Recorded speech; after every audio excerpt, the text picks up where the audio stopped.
So this is a follow-up to our analysis of the Bach BWV 1.6 chorale. And last time we just did chords, and we said we're going to ignore cadences and ignore non-chord tones, except to say that's a non-chord tone. This is just a quick recap to go over those cadences, because that's what we're starting to do in our class right now. And well, we did this in class. This is review for you, but also if somebody missed a class, then they can see this. And I've already marked them in, but I'm going to review this anyways. So we said most of our cadences are made up of 1s and 5 chords. And generally, if it's a 1 chord that it ends on, it's going to be an authentic cadence. And if it's a 5 chord, we call it a half cadence. And so that's generally true. There is an exception, and we're going to find that we're wrong here, or at least our original assumption that it's probably an authentic cadence because it's a 1 chord is different.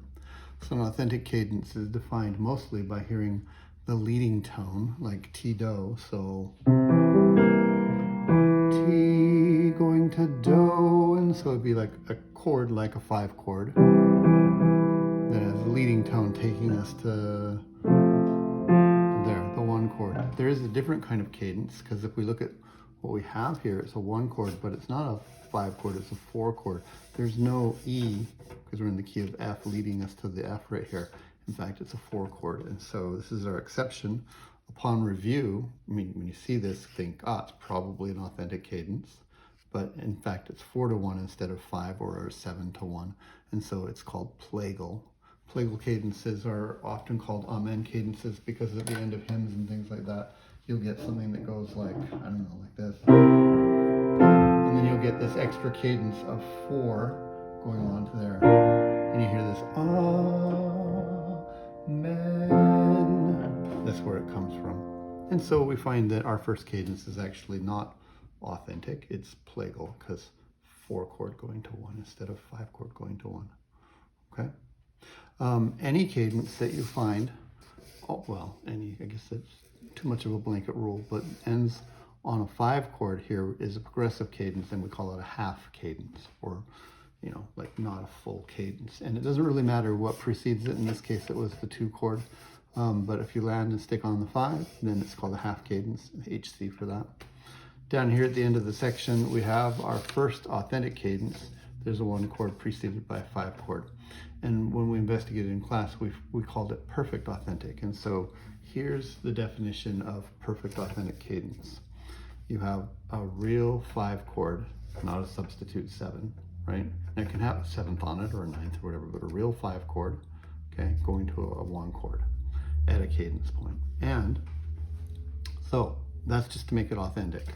But there's 3 qualifiers. The first is that it's a real 5 chord, okay?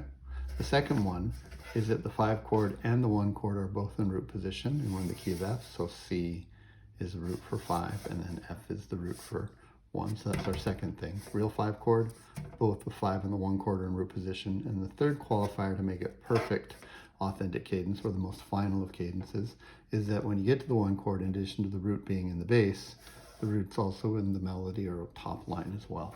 And so we see all of those things. This is a C chord, C's in the bass, it's true 5 chord. This 1 chord got the F in the bass and the F up top. And it kind of makes sense because this is the end of a section, and this is the most final kind of cadence you can have. Anything short of that that's an authentic cadence, we call an imperfect authentic cadence, or an IAC. It has to have all those 3 things, okay? I didn't bother calling these ones cadences. They're just little tiny declarative statements. I didn't feel like that's long enough to call it a phrase and a cadence, even though there's fermati there. But down here, we have one, and we have another perfect authentic cadence because it stops on a 1 chord, and it's got 5 going to 1, and there's my leading tone going to the 1, right? And the 5 chord is a C, E, G chord, C, E, and G, and the C is in the bass, the lowest note.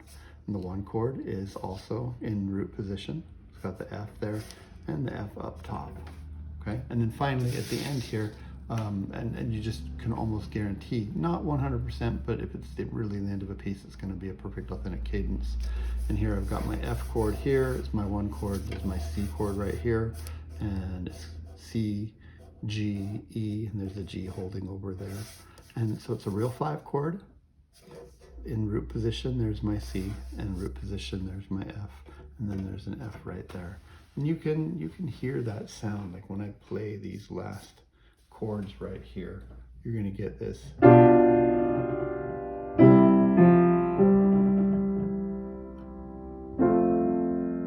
Right, you can hear.